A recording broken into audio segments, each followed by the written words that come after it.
Problème.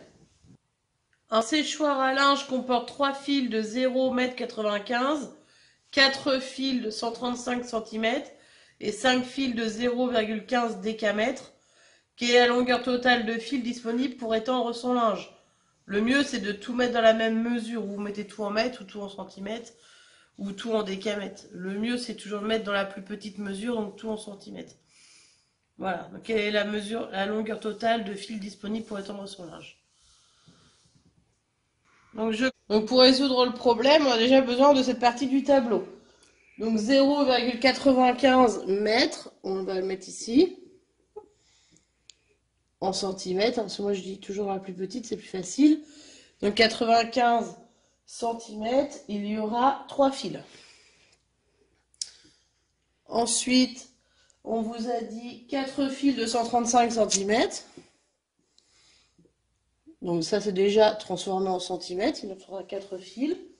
Et 0,15 décamètre, ça va ici. Si je veux le transformer en centimètres, ça va faire 150. Et là, il m'en faudra 5 fils. Donc je vais faire les multiplications. 95 fois 3, 3 fois 5, 15 et je retiens 1. 9 fois 3, 27 et 1, 28. Donc 285 cm pour le premier.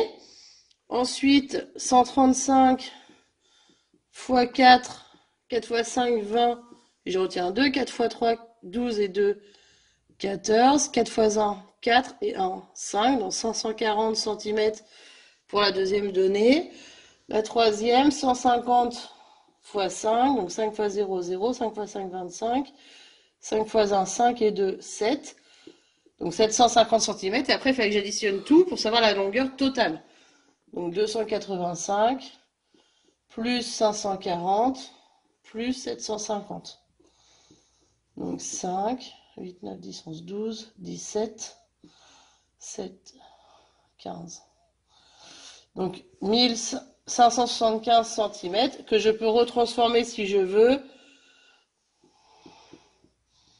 en mètres, ce qui va faire 15 mètres 75 si je la retransforme. Donc une des deux réponses était bonne. La phrase réponse, la longueur totale, n'oubliez pas vous, hein, la longueur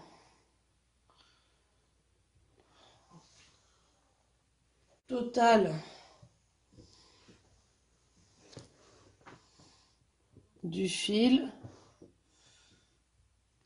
est de, donc je vais le remettre en mètres, c'est plus parlant, 15,75 mètres. Voilà pour le problème du mardi 12 mai.